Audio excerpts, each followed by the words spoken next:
You've heard of probiotics, maybe even prebiotics, but postbiotics? These might just be the gut health secret nobody told you about. Until now, if your gut feels off and nothing's worked so far, this might be the missing piece of the puzzle. And no, it's not some new supplement scam. It's backed by real science, and you've probably never even heard of it. Okay, so let's break it down. You've probably seen all those gut health drinks and probiotic yogurts promising the world. Maybe you've even tried a few. But here's the thing. Probiotics aren't always doing what you think they're doing. And that's not your fault. Most people don't know that probiotics are only part of the picture. There's a whole other level to gut health, and it's called postbiotics. So what exactly are they? To get it, we need to quickly rewind. Think of your gut as this massive, invisible city. Trillions of bacteria living in your digestive system, working 24/7 to break down food, fight off disease, and even influence your mood. Seriously, 95% of your body's serotonin, your feel-good hormone, is made in the gut. Now those friendly bacteria you hear about in probiotics, they're like helpful workers. Prebiotics? That's the food they munch on to stay alive. But postbiotics? That's what they leave behind. The good stuff, the output. Imagine it like this. If probiotics are the chefs and prebiotics are the ingredients, postbiotics are the final meal. And spoiler alert, it's that meal your body actually uses to feel better. Scientists call these postbiotics metabolites. Sounds fancy, but it's basically a mix of things like short-chain fatty acids, like butyrate, enzymes, peptides, and even fragments of bacterial cell walls. Sounds gross? Maybe. But these leftovers are superstars for your health. They reduce inflammation, improve your immune system, help seal up that leaky gut you keep hearing about, and they even have anti-cancer properties. Yeah, wild, right? And here's where it gets even more interesting. Most probiotics never actually make it to your gut alive. Crazy, right? You're paying for live bacteria, but they die in your stomach acid before they even get to work. Postbiotics? They're already dead. But they're still effective, because again, it's the byproducts, what they produce, that your body needs. There's even a 2021 review in Nutrients Journal that broke this all down.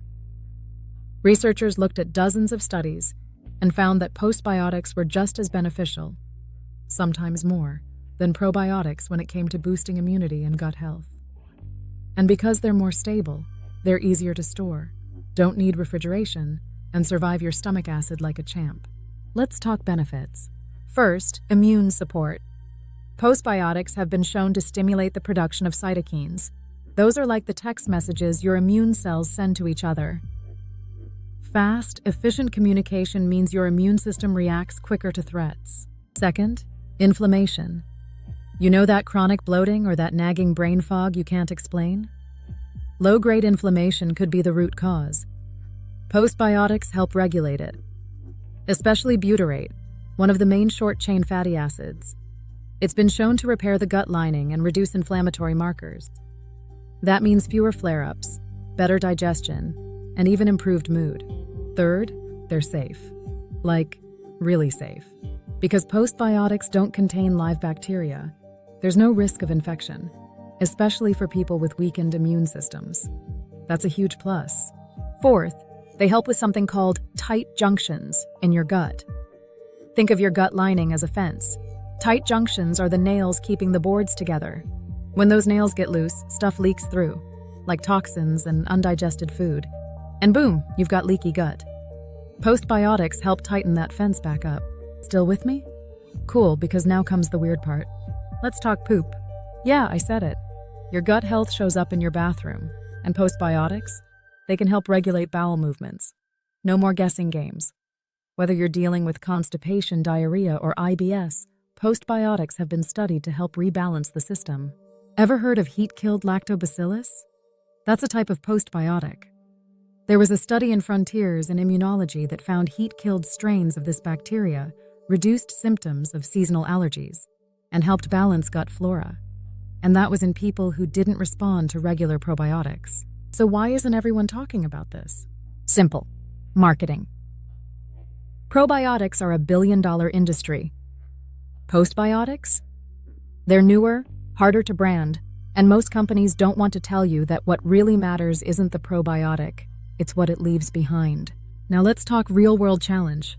You're probably wondering, okay, where do I get postbiotics?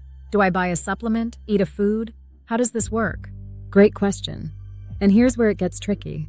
Yes, there are now postbiotic supplements on the market.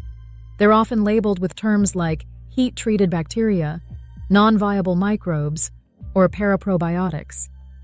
Sneaky names, same concept. But you don't need to take a supplement to benefit from postbiotics. In fact, you can boost your body's own production of postbiotics just by feeding the right bacteria with the right foods. Fermented foods. We're talking kimchi, miso, kefir, sauerkraut, and tempeh. These are loaded with probiotics and prebiotics, so your gut bacteria can make postbiotics naturally. But wait, there's more. Dietary fiber. Soluble fiber, found in oats, flax seeds, legumes, apples, gets fermented in the colon by your gut bacteria. That's how you make butyrate, acetate, and propionate, the holy trinity of postbiotics. So you don't necessarily need to jump on some fancy postbiotic capsule. You just need to eat smarter. Load up on whole plant foods. Cut down on ultra-processed junk that messes up your gut flora. And let your gut do the work. But here's the cliffhanger. Even if you're doing all of this, eating clean, getting your fiber, popping probiotics, if your gut bacteria aren't the right kind, or they're too outnumbered, you still won't make the postbiotics you need. That's the real bottleneck. This is why a lot of people feel like they're doing everything right, but still feel bloated, tired, and off. So here's what you do. Step 1. Start with a gut test. At-home microbiome tests are now pretty common. They tell you what kinds of bacteria you have and what you're missing. Step 2. Add more fermented foods. And no, I don't mean just drinking kombucha every day and calling it a win. Try to get a variety. Kefir, kimchi, yogurt, natto, pickled veggies. Step 3. Fiber up. And I mean real fiber, veggies, fruits, legumes, not added fiber in packaged snacks. Step 4. Cut the junk. Artificial sweeteners, emulsifiers, and ultra-processed foods mess with your gut bacteria. Step 5. If needed, try a postbiotic supplement, but do your research. Look for strains like Lactobacillus plantarum L137 or Bifidobacterium breve M16V. These are clinically studied and safe. So, what's the big takeaway? Postbiotics might just be the most underrated piece of the gut health puzzle. While probiotics get all the attention, it's the postbiotics, the result of good gut bacteria, that actually do the healing. It's kind of like chasing muscles at the gym. Probiotics are the weights, but postbiotics, they're the gains. And everyone wants the gains. The science is still growing, but one thing's clear. The future of gut health isn't just about what you put in. It's about what your body does with it. And postbiotics are the proof your gut's been doing the right thing all along. Ready to go deeper into how to fix your gut naturally? Watch this next video. It's the one that'll show you the 5 biggest gut-destroying habits you don't even realize you're doing.